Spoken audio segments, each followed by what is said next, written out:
UFC 307, Alex Pereira versus Khalil Rountree for the light heavyweight title is right around the corner. It goes down on October 5th, a little over a week away. And this card is an absolute disgrace. I already made a video when it was initially announced, but it's gotten worse. This is a really bad card. This is a disgrace to the sport. Now that we've even had one of the better fights on the card canceled and now thrown off the card, this is one of the worst UFC pay-per-views in modern UFC history. That's how bad this card is. We're going to go through it. We're going to break it down. We're going to talk about Movsar Evloev and a potential replacement opponent and some of the heat that he's been getting because he's off the card. Okay? There was talks of Jean Silva stepping in, but we'll get to that. Well, first I want to show you the original card. You look at the original card, you had Movsar Evloev versus Aljamain Sterling. Card was all right. It was still relatively bad, the top two fights, but that fight is now canceled. Movsar Evloev versus Aljamain Sterling, which was arguably the best fight on the card, is now canceled. And now they moved Jose Aldo versus Mario Batista onto the main card. And now if you look at the regular main card, now, here's what you have. Okay, now that that fight is canceled, and again, we're going to get to Movsar a little bit later in the video. You have Alex Pereira, Khalil Rountree for the light heavyweight title. Co-main event, you have Raquel Pennington versus Julianna Peña. I just threw up my mouth. Then you have Jose Aldo, Mario Batista, solid fight. Then you have Kayla Harrison versus Ketlin Vieira. Then you have Roman Dolidze versus Kevin Holland on the main card. There's so much to dissect here. This video, by the way, is in a replacement of like my grading video that I do for each pay-per-view. I kind of been slacking on it. Roman Dolidze, Kevin Holland on the main card. You know what? I went back and watched my initial reaction to the announcement of this main event. I literally said they're probably going to throw Kevin Holland on the main card because he has Dana White privilege. And that's what they did. Roman Dolidze, Kevin Holland on a main card pay-per-view. There was a lot of critiques of UFC Noche. Where are the critiques of this card? Because this card is absolute horseshit. I hate this card with a burning passion for a multitude of reasons. First off, let's start off with this.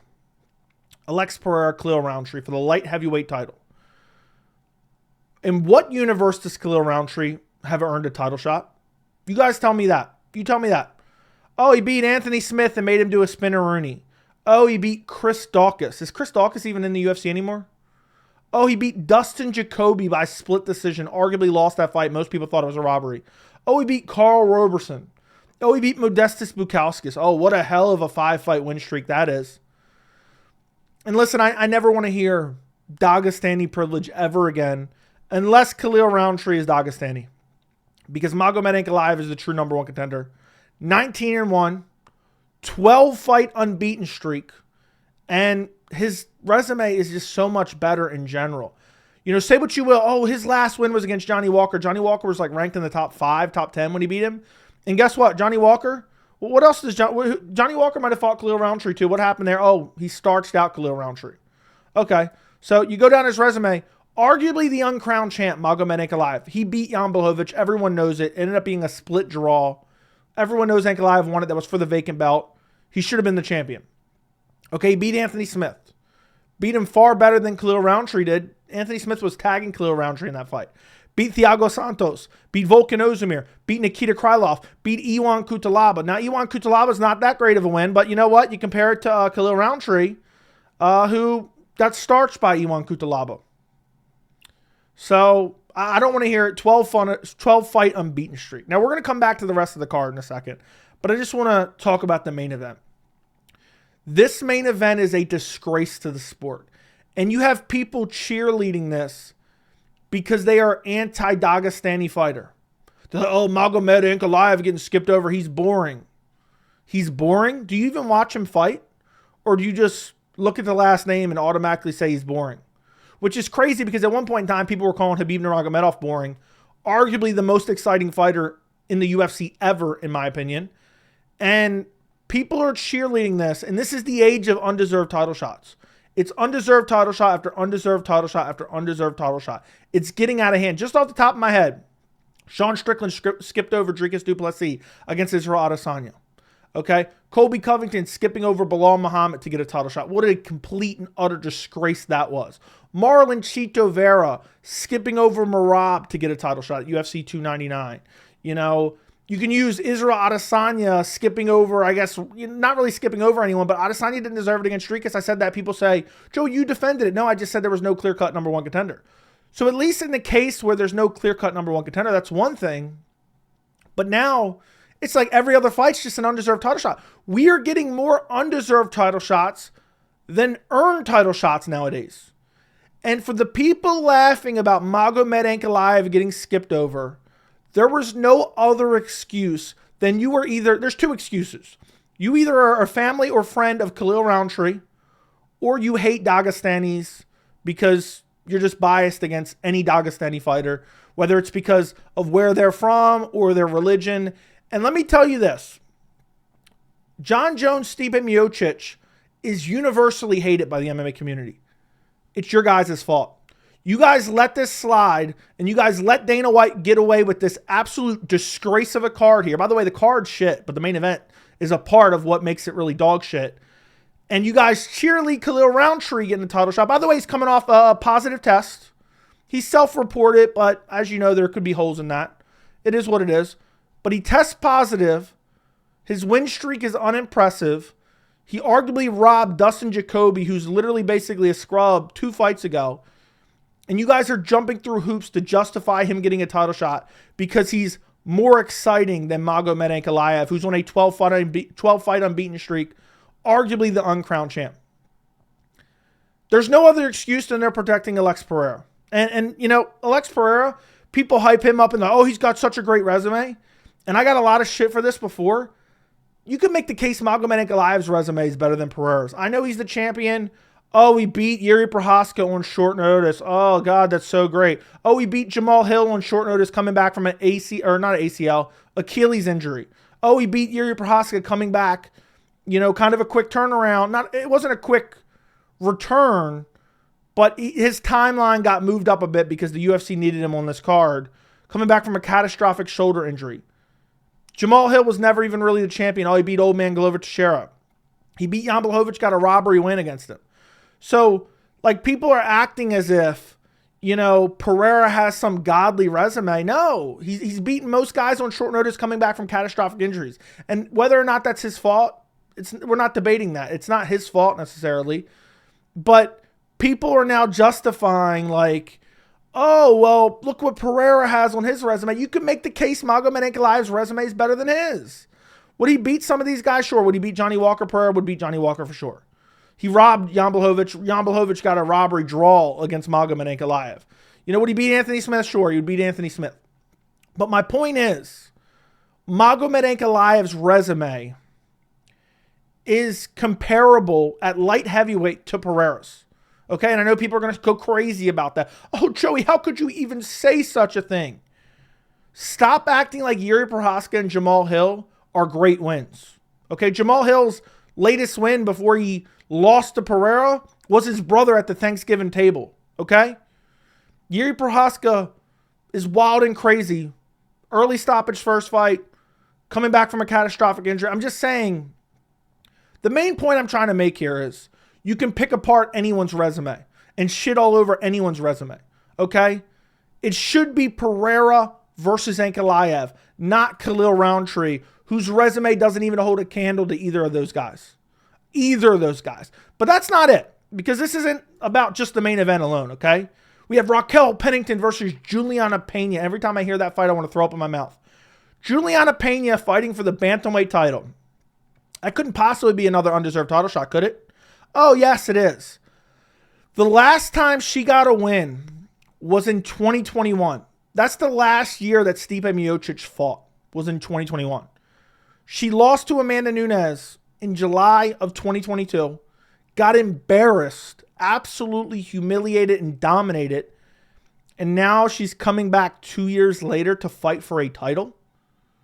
And to rub salt in the wound, you have Kayla Harrison on the card, who could fight for the title. And I know people are going to say, Kayla Harrison's only got one win in the UFC. Yeah, she dominated Holly Holm, and you can take into account that she was a champion in another organization. She's made weight one time. Let's throw her into a title fight. Instead, we're going to have Julianna Peña fight for the belt. Absolute disgrace. Now, Jose Aldo, Mario Batista, I can't complain about. That's a solid fight. Solid fight. No complaints. Legend in Jose Aldo versus up-and-coming Mario Batista. I like the fight. It's a solid fight. Can't complain. Kayla Harrison, Ketlen Vieira. I know I just said, oh, Kayla Harrison going to be fighting for the title. Ketlen Vieira is going to get dominated. Kayla Harrison's going to dominate her. This isn't even a competitive fight, and this is on the main card. At least on UFC 300, Kayla Harrison was on the prelims, if I'm not mistaken. And then, the cherry on the top, Roman Dolidze versus Kevin Holland. Let's actually open up their resumes right now. Because I'm pretty sure Roman Dolidze is on a losing streak. No, he actually beat Anthony Smith. I forgot he stepped in on short notice. I was going to say he lost to Nasruddin Imavov, lost to Marvin Vettori. So 1 fight winning streak for him. Then you have Kevin Holland, who's coming off a win over Mikhail Oleszejczak. But, I mean, look how many losses he has. He's lost, what, 4 out of his last 7? Now, he's fought steep opposition, but this dude has more privilege than anyone in the whole entire organization. Kevin Holland does. I've been saying this for a while. Dana White privilege, Kevin Holland has more Dana White privilege than anyone. And that's why I'm so sick and tired of people saying, Dagestani privilege, Dagestani privilege. Where is it for Magomed Ankalaev? And don't get me started on Movsar Evloev, because we're going to get to him in a second. But this card is a disgrace, guys. I mean, look at this in its entirety. Pereira, Rountree, Pennington, Peña, Aldo Batista, Harrison, Vieira, Dolidze versus Holland. They have some okay prelims. I mean, yeah, you got Ihor Potieria versus Cesar Almeida. That's mildly interesting. Wonderboy versus Joaquin Buckley. Mildly interesting. This card's shit, guys. And if I had to grade it, I'm giving it a 1 out of 10. I'm giving it a 1 out of 10. This is one of the worst pay-per-views I've seen in modern UFC history. We're expected to pay $80 for this in America. $80 for 2 undeserved title shots. No, I don't care to see it. Now I want to jump ahead now, or not really jump ahead, but I want to discuss Movsar Evloev, Aljamain Sterling, because that fight was recently canceled when Aljamain Sterling pulled out with an injury. He was, somebody was wrenching a Kimura on him, 2 weeks before a fight, and somehow he gets injured. Ridiculous. What is his training partner doing? What is he doing? But Movsar Evloev tweeted this out.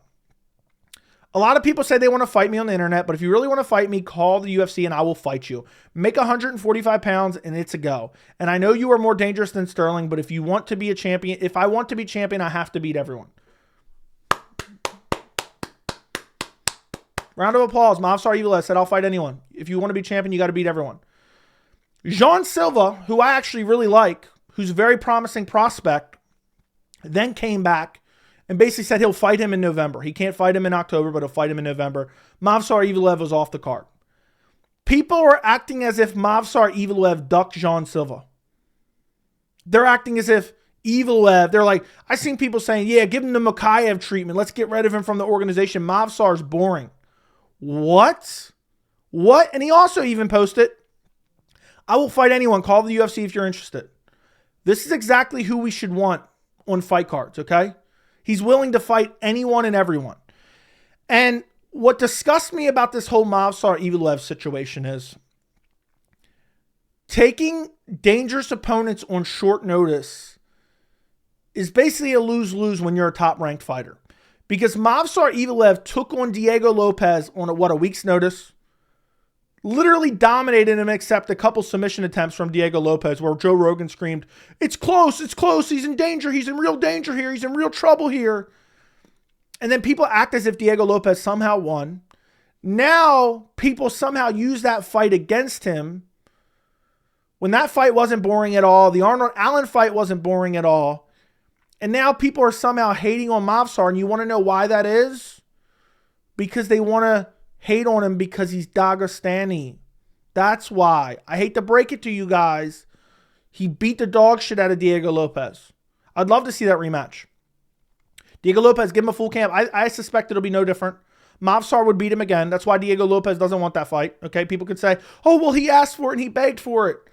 Yeah, there was other things going on at the time. It wasn't like Movsar's ducking Diego Lopez by any means.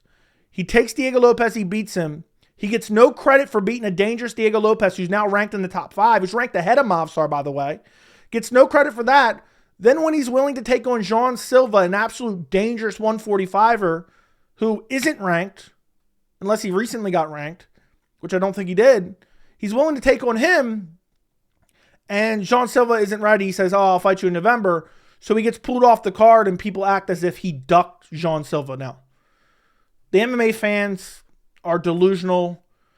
Not all of them, but a large swath of them, and it's driving me nuts. I wanted to cover that in this video. But Movsar Evloev versus Aljamain Sterling was a banger, man. That was the fight I was most looking forward to on UFC 307. But it's crazy to me that this fight card isn't getting more hate. This is a dog shit fight card. Absolute dog shit fight card. And what really rubs salt in the wound, and we'll go back to looking at this one more time. What really rubs salt in the wound is if you go to Magomed Ankalaev's current, bout against Alexander Rakic, UFC 308, October 26th. 21 days apart. 21 days apart. It could have been Pereira versus Ankalaev. I'm convinced the UFC's protecting Pereira because he's their little golden goose right now. They're scared that he might lose, just like they protected O'Malley from Marab for the time being and gave him Chito Vera. They said, oh, let's give him Khalil Rountree. Easy win. Khalil Rountree is not a deserving #1 contender. Julianna Peña, Raquel Pennington, no idea why they made that fight. I guess they didn't want Kayla Harrison to come right in and become champion because maybe it makes, PFL look better. I don't know. I can't really flush that one out. I really haven't put a whole lot of thought into that. But overall, again, this card is garbage. 2 undeserved title shots. Decent bantamweight fight. Okay, I'm excited to see Kayla Harrison dominate Ketlin Vieira. Roman Dolidze, Kevin Holland. I literally couldn't give a rat's ass about that fight. And if you really care about Roman Dolidze versus Kevin Holland, I think you have a mental disability. And then to top it all off, you have people who cry, Dagestani privilege. Can you believe that Hamzat gets to fight Robert Whittaker? Can you believe Umar Nurmagomedov gets to fight Corey Sandhagen? Yeah, it's not privilege. When it's Ikram Aliskerov, when he gets brutalized by Robert Whittaker, that's not privilege.